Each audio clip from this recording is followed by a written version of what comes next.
Eder. Mac. Pallister. A quasi 3 anni dal brutale omicidio di Alice Neri, la Corte d'Assise di Modena ha finalmente disposto il dissequestro dei suoi resti, permettendo alla famiglia di darle l'ultimo saluto. La giovane madre di Ravarino fu uccisa a coltellate e il suo corpo bruciato nella sua auto nelle campagne di Concordia tra il 17 e il 18 novembre 2022. Mohamed Galul, tunisino di 30 anni, è attualmente a processo con l'accusa di omicidio volontario. Durante l'udienza odierna, la pubblica accusa ha presentato diversi elementi a suo carico, tra cui la presenza del suo DNA su un mozzicone di sigaretta trovato sul luogo del delitto e sul manico di una tanica contenente olio lubrificante, presumibilmente utilizzato per incendiare l'auto. Galul sarebbe stato anche l'ultimo a vedere Alice viva, salendo a bordo della sua vettura allo Smart Café di Concordia intorno alle 3:40 del mattino. La prossima udienza, prevista per l'11 giugno, vedrà i pubblici ministeri Natalini e Amara formulare la richiesta di pena. Nel frattempo, la famiglia di Alice, rappresentata dagli avvocati Cosimo Zaccaria e Marco Pellegrini, ha espresso grande commozione per la possibilità di poter finalmente seppellire la giovane donna. Montecatini Terme, 4 giugno 2025. La scomparsa di Denisa Mariadas si è conclusa nel modo più terribile. Il suo corpo, o meglio i resti del suo corpo, sono stati ritrovati stamattina poco dopo le 11, nascosti tra la vegetazione incolta di una mulattiera che attraversa la zona delle Panteraie, a Montecatini Alto.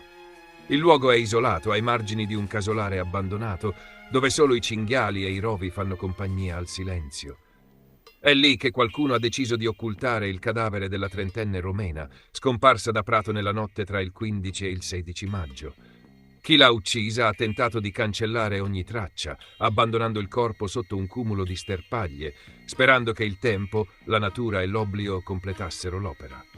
Eppure la verità è riemersa, e lo ha fatto con violenza, perché non solo Denisa è stata uccisa, ma il suo corpo è stato fatto a pezzi. La testa, dettaglio macabro quanto rivelatore, è stata ritrovata solo in tarda serata, a distanza di alcune ore dal resto del cadavere. Gli investigatori sospettano che Denisa non sia stata uccisa sul posto. La presenza della sua valigia nei pressi del casolare ha rafforzato l'ipotesi secondo cui il suo corpo sarebbe stato trasportato lì già senza vita, stipato all'interno del bagaglio. Un trasporto silenzioso, in notturna, come in un film dell'orrore. L'indagine ha conosciuto oggi una svolta. È stato fermato un uomo di 32 anni, anch'egli romeno, residente proprio a Montecatini. L'accusa è gravissima, omicidio e soppressione di cadavere.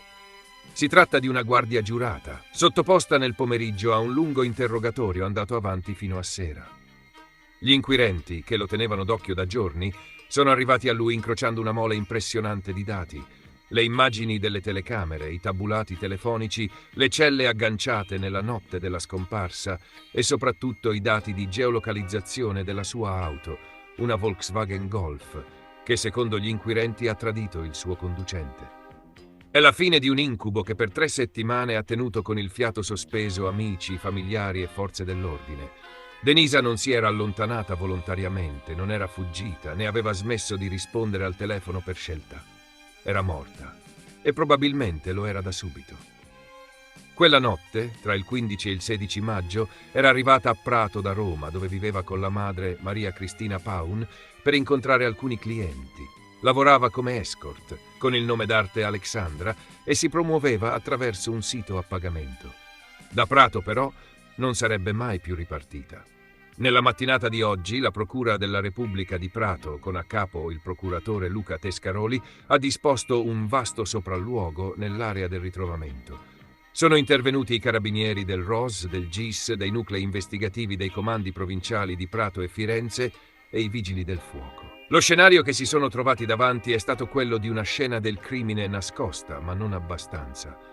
L'assassino aveva provato a far sparire Denisa, contando sulla decomposizione e sull'inaccessibilità della zona, ma ha commesso errori fatali. Il primo passo falso riguarda proprio il cellulare della vittima. Durante la notte della sua scomparsa, il dispositivo è stato riacceso per alcuni minuti. Un'azione che ha generato uno scambio di dati con almeno altri 2 telefoni, permettendo agli investigatori di agganciare alcune celle proprio nella zona di Montecatini. Poi c'è il tragitto dell'auto del sospettato. La sua Golf, per quanto non nuova, è stata seguita passo dopo passo. Le telecamere lungo il percorso hanno ricostruito gli spostamenti, evidenziando tappe sospette, fermate troppo lunghe, deviazioni non giustificate. E poi c'è un altro dettaglio. Denisa potrebbe non essere stata uccisa subito.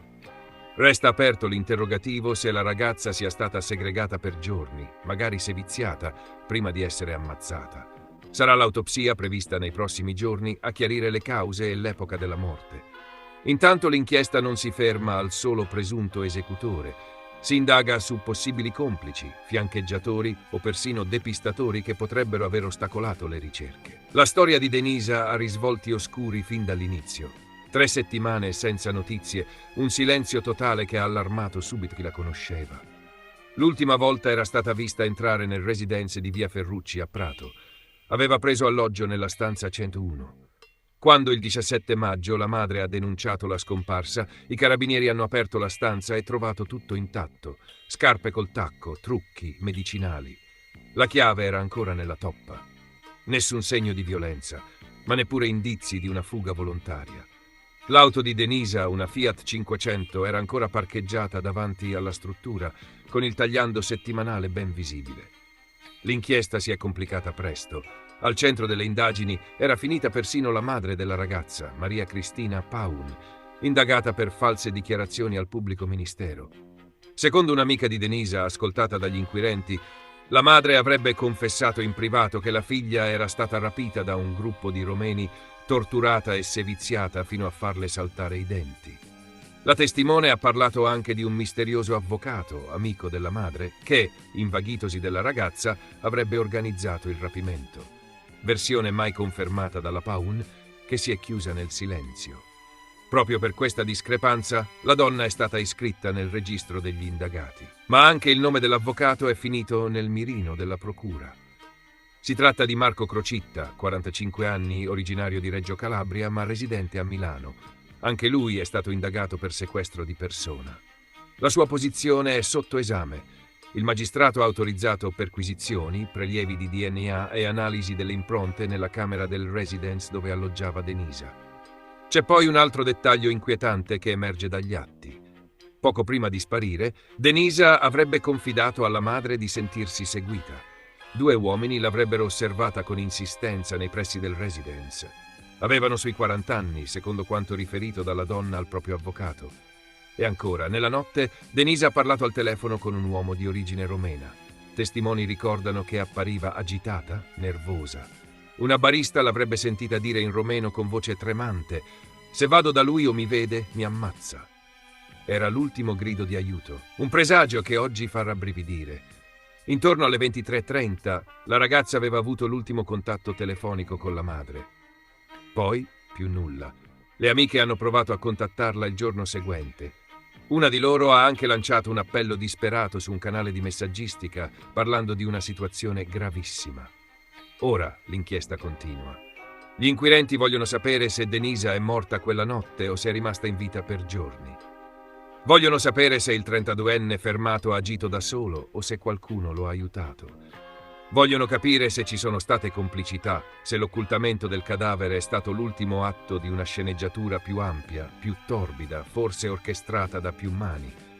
Ma soprattutto vogliono dare giustizia a Denisa, una giovane donna che sognava di rifarsi una vita, ma ha trovato la morte in un casolare abbandonato. Manovra. Sta facendo manovra, confermo, si sta muovendo. Frega te. Questa qua è? Sì.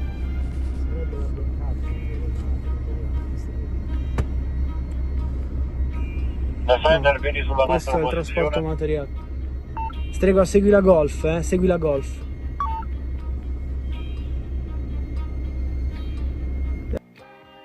Vai. Vai.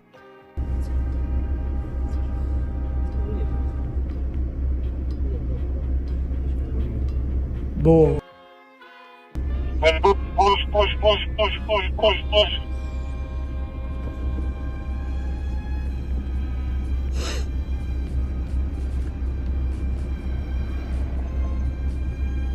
Che gli ha tirato a gesso sul vetro.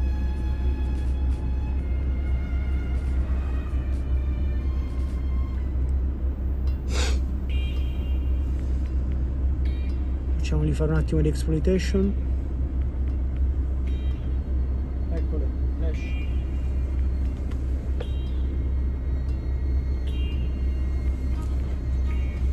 Ha tutto il dispositivo, jackpot.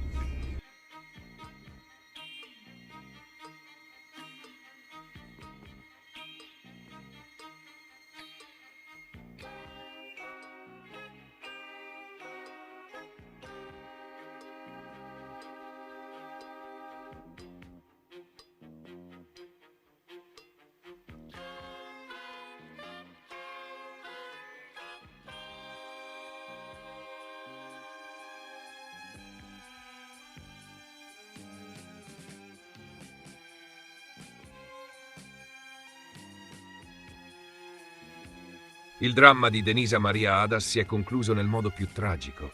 Trovata morta a Montecatini Terme, il corpo occultato tra i rovi, la testa ritrovata solo ore dopo.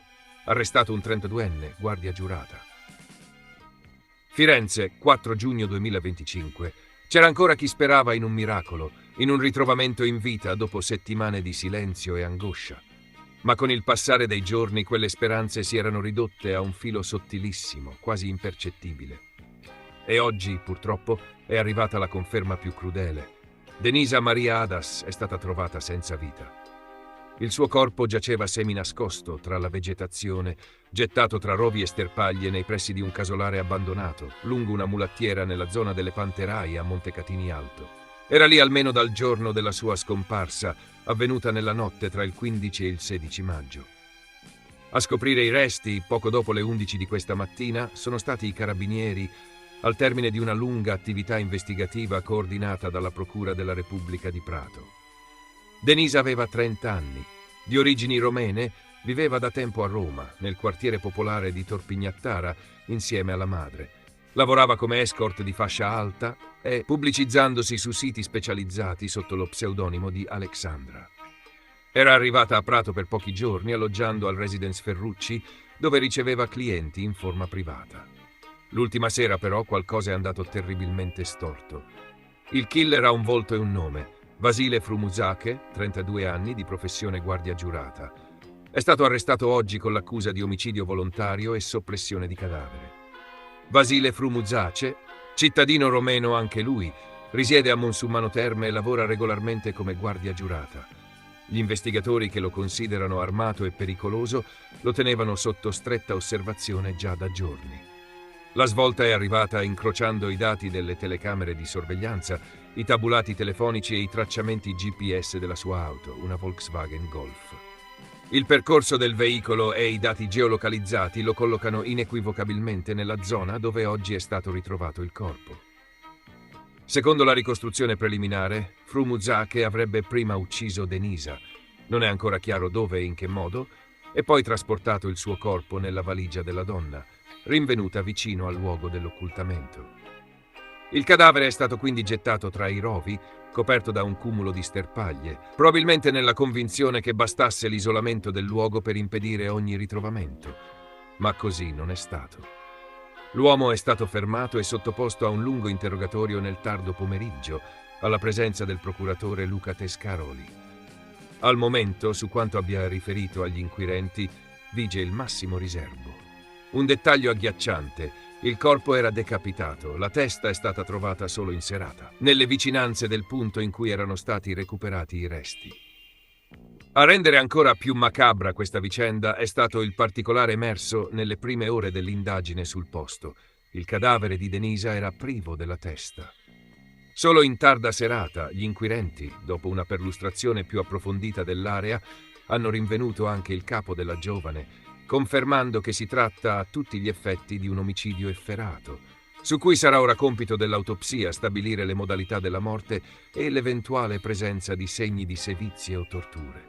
Le indagini sulla scomparsa, sospetti, testimoni e un presunto mandante. La scomparsa di Denisa, formalmente denunciata il 17 maggio dalla madre, aveva fatto emergere un reticolo di nomi e testimonianze poco chiare. Nei primi giorni la Procura di Prato aveva aperto un fascicolo per sequestro di persona, indirizzando le indagini verso un possibile rapimento. 2 nomi erano finiti nel registro degli indagati: La madre della vittima, Maria Cristina Paun, accusata di false informazioni rese al pubblico ministero, e un avvocato calabrese residente a Reggio Calabria, amico della donna, indagato per sequestro di persona in concorso.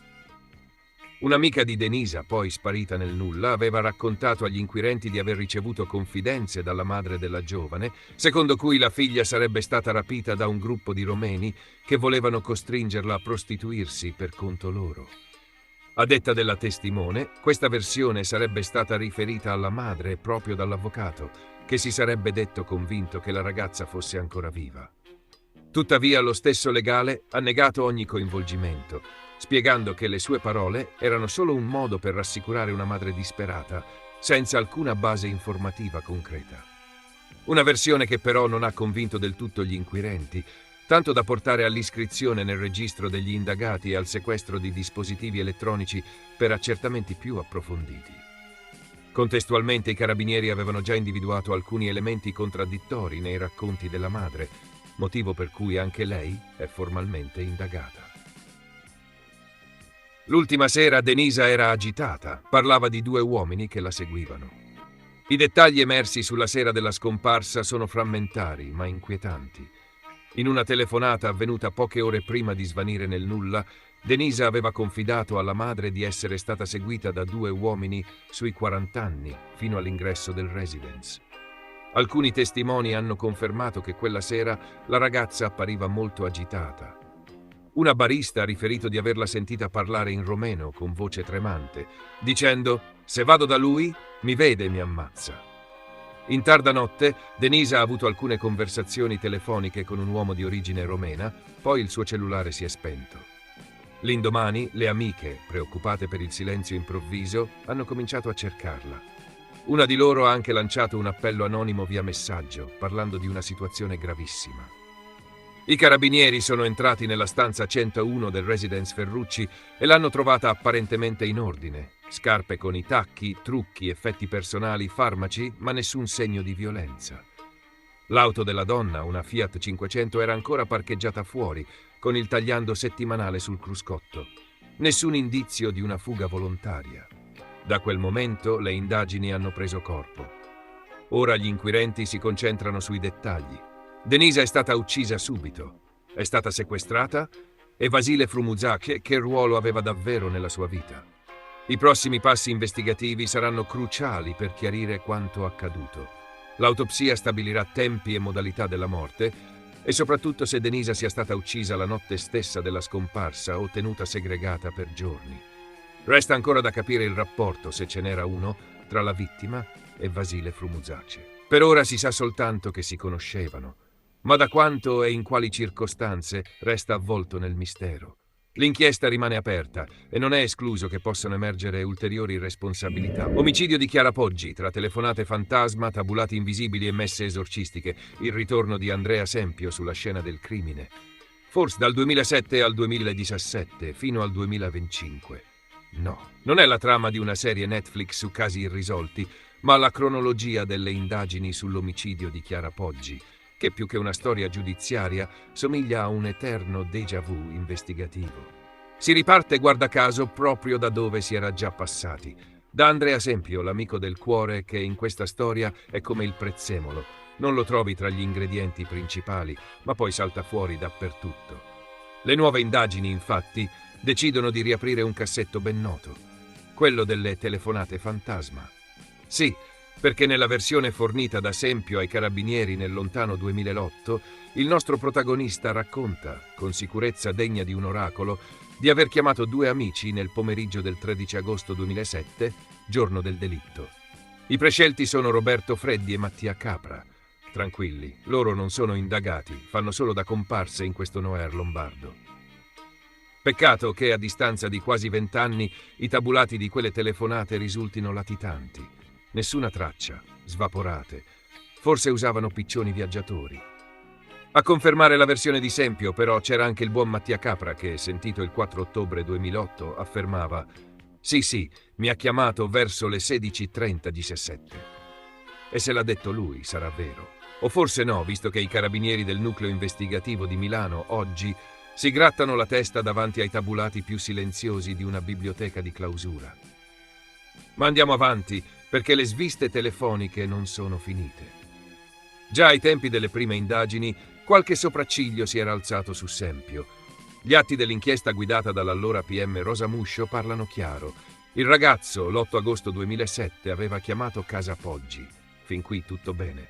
Ma a sorpresa, lo aveva già fatto il giorno prima, il 7 agosto, alle 17:42 e 17:50. 2 chiamate ravvicinate come un pendolare alle porte della metro.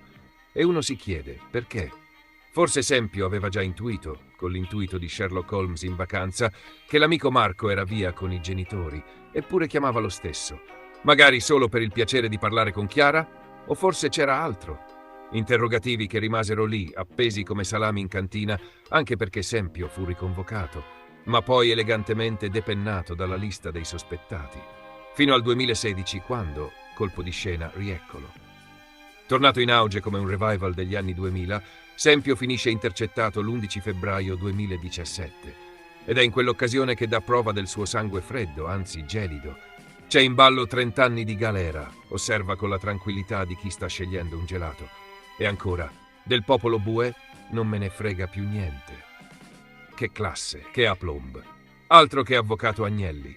Ma il meglio arriva quando rassicura i presenti, e forse anche se stesso, che tanto direttamente il PM ha detto che è una cosa, ce l'ha già detto che è una mezza minchiata.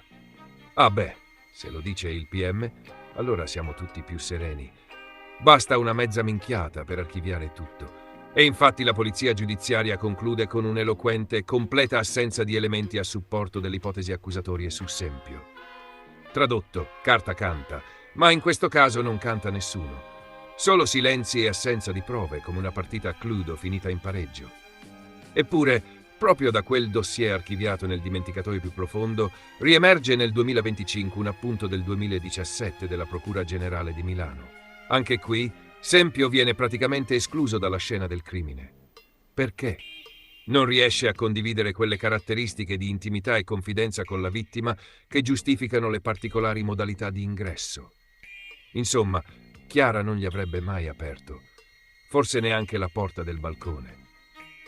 Ma attenzione, il documento aggiunge che Alberto Stasi, il fidanzato condannato in via definitiva nel 2015, avrebbe condizionato gli interventi degli investigatori dell'epoca e dell'autorità giudiziaria anche nell'attualità. Un'ombra lunga, lunghissima, quasi quanto la scaletta dei servizi di chi l'ha visto. E infatti è proprio Federica Sciarelli, nella sua ultima puntata del programma cult di Rai 3, a svelare la chicca finale. Nell'ambito delle nuove indagini su Garlasco, i carabinieri di Milano avrebbero acquisito gli atti di un'altra inchiesta. No, non un cold case qualsiasi. Si tratta dell'affaire del santuario della Madonna della Bozzola. Già, perché a quanto pare Chiara potrebbe aver scoperto qualcosa che non doveva. Il suo omicidio, secondo l'avvocato di Sempio Massimo Lovati, non sarebbe frutto di gelosie, inimicizie o liti per un CD di Tiziano Ferro, ma di un sicario. Sì, un killer mandato per toglierla di mezzo perché aveva scoperto qualcosa di scomodo. Ma cosa? E soprattutto, davvero. Facciamo un passo indietro. Il processo sulla Bozzola si era chiuso nel 2014 con la condanna di 2 cittadini romeni per estorsione ai danni di Don Gregorio Vitali, rettore del santuario, noto per le messe di liberazione celebrate ogni mercoledì notte. Messe esorcistiche, ovviamente, perché un po' di tensione demoniaca non guasta mai in un thriller giudiziario. Don Gregorio fu vittima di un'estorsione bella tosta, 250.000 euro, minacciato da video e telefonate hot, girati presumibilmente all'ombra del santuario. I 2 estorsori, condannati ma irreperibili, fuggiti chissà dove, probabilmente insieme ai tabulati delle telefonate di Sempio. E da dove partì tutta l'inchiesta? Forse da una denuncia di Don Gregorio? Dai carabinieri locali? Dal sindaco con la fascia tricolore in fiamme? Ma no, tutto partì da un confidente dei carabinieri di Vigevano che si era imbucato in un'indagine per tutt'altro motivo e in perfetto stile spifferone disse «Ehi, ma sapete cosa succede alla Bozzola?» Così, per gradire. Nel 2014 un tale Don Cervio dichiarò addirittura di sapere di scandali sessuali al santuario dal 2006. Non denunciò niente, ma avvisò la curia. e la curia, si sa, è efficiente come un modem 56K nel 2025. Morale, nessun accertamento. Don Cervio, per inciso, è morto nel 2016. Comodo, vero? E attenzione, perché il santuario diventa un punto focale solo per ipotesi investigative. Tra i coinvolti o attenzionati nell'attuale inchiesta, Sempio, Stasi e le onnipresenti gemelle K, cugine di Chiara, nessuno frequentava la Bozzola. A noi non risulta, ha detto Serafico, l'inviato di Chi l'ha visto, che probabilmente sperava in un colpo di scena alla Dan Brown. Invece solo silenzi e congetture. Eppure qualcosa torna a galla. Chiara aveva fatto una ricerca online sul santuario pochi giorni prima di morire e su una chiavetta USB aveva salvato articoli su religiosi pedofili nel mondo. Coincidenze? Misteri? Cabala? Forse sì, forse no. Una cosa è certa, Chiara Poggi merita verità. Non solo castelli di sabbia investigativi, né ombre tirate fuori dal cilindro quando non si sa più dove guardare. Perché 18 anni dopo il suo assassinio, la sensazione è che tutti stiano ancora cercando le chiavi di casa, mentre la porta è rimasta aperta fin dall'inizio. Ma è la domenica? Non lo so, che è un problema da te. Dico io che non cerco di non leggere giornali in TV perché...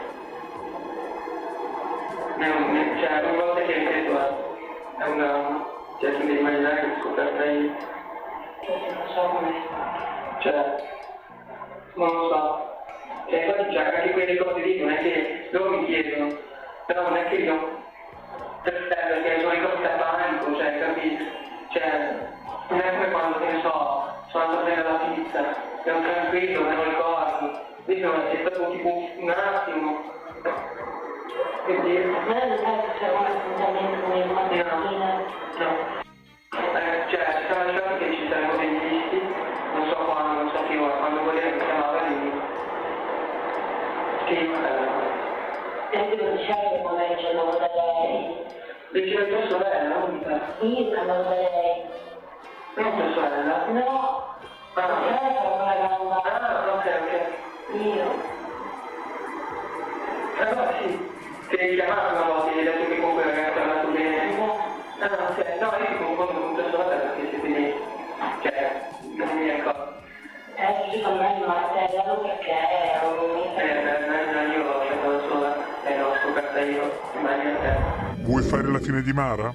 Colpiva e spingeva reiteratamente, stringendola al collo, dopo che la stessa aveva chiesto di essere adeguatamente retribuita per il lavoro svolto presso il locale, minacciandola con la frase «Vuoi fare la fine di Mara?» E mi dice, io sto qua fino a quando mi dai i soldi, non gridare, non mi fare... L'unica parola che ti ho detto, te la ripeto, non mi fare incazzare.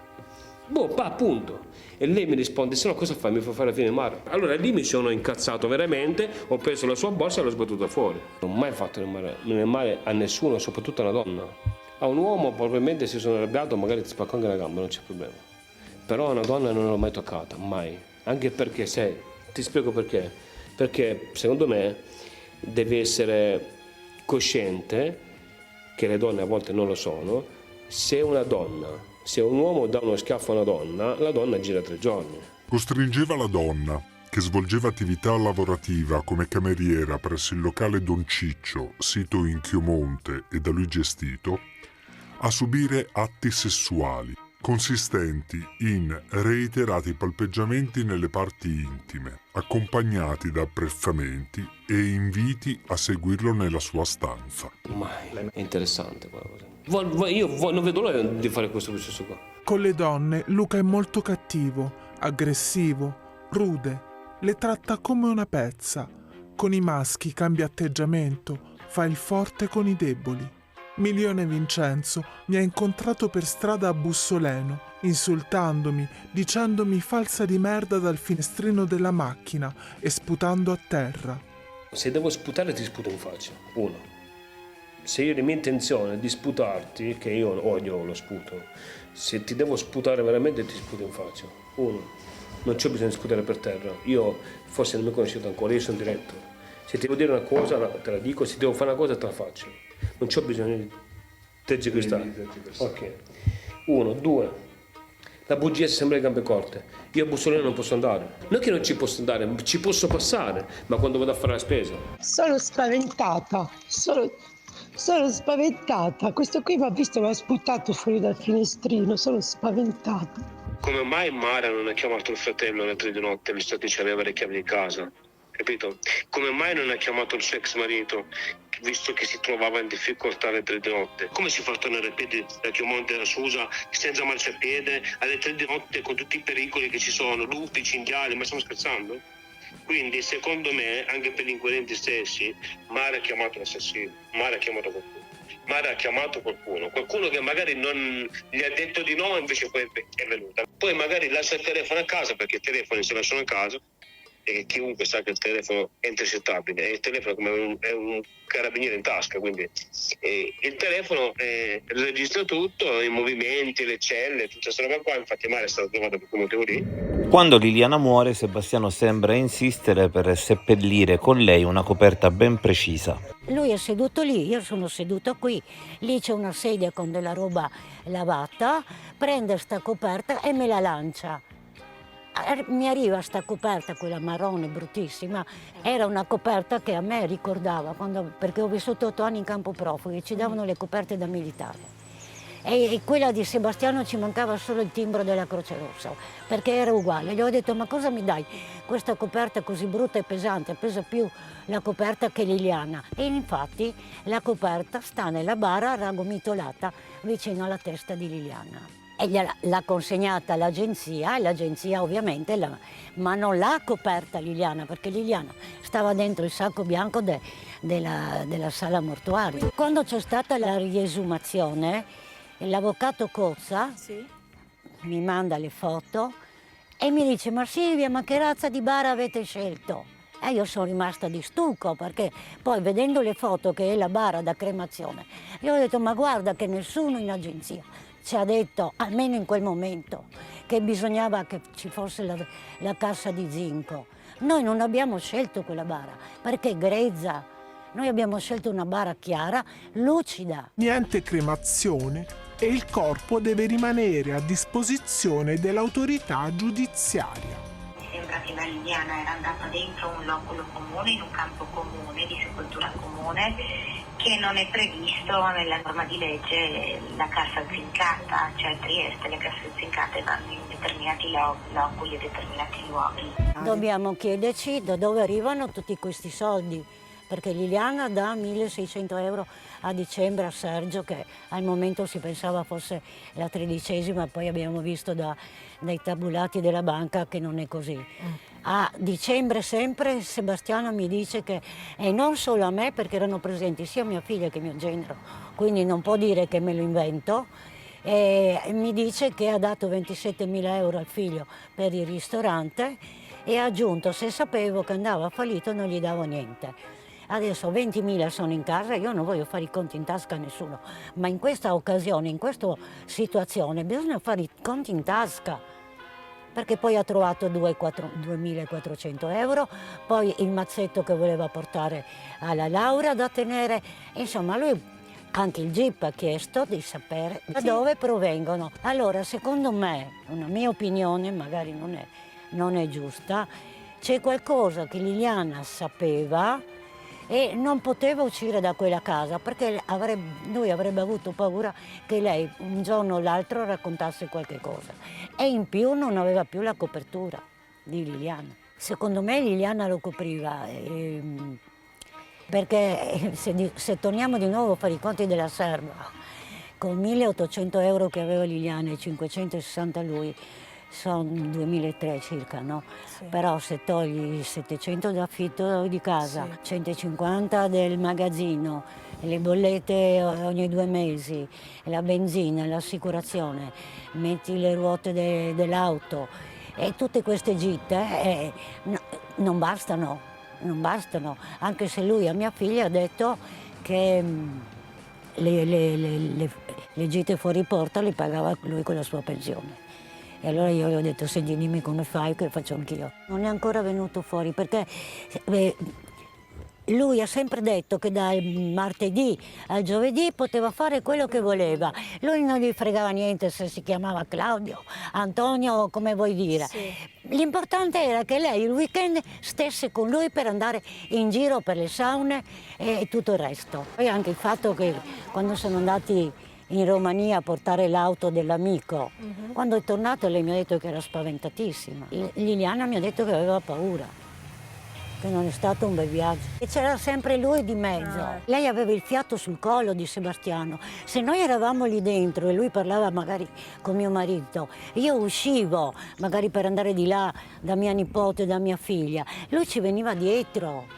Non è che se ne stava lì seduto con mio marito e basta, perché lui doveva capire e sentire cosa parlava. Questa copia forense verrà fatta perché ad oggi ci sono delle tecnologie più innovative, quindi c'è la possibilità di poter fare delle copie forensi più avanzate che potrebbero portare a un recupero maggiore di dati cancellati, tra cui per esempio si potranno rilevare gli eventuali passi, si parla molto dei passi fatti da Liliana o comunque da chi aveva con sé il cellulare in quel giorno, si potrà vedere se c'è un recupero maggiore di questi tipi di informazioni. Abbiamo avuto già tanti altri casi di cronaca in cui si è visto che i passi hanno determinato magari delle persone che stavano mentendo in un certo momento, oppure possono servire per confutare o meno una tesi. Potrebbero quindi venire fuori delle nuove ricerche, sia facendo capire magari che lei lo cercasse magari da più tempo. Noi abbiamo trovato le cose proprio degli ultimi giorni e magari lei lo stava cercando già da dei mesi, magari si era confidato con qualcuno su quello che stava vivendo nella sua realtà. Se si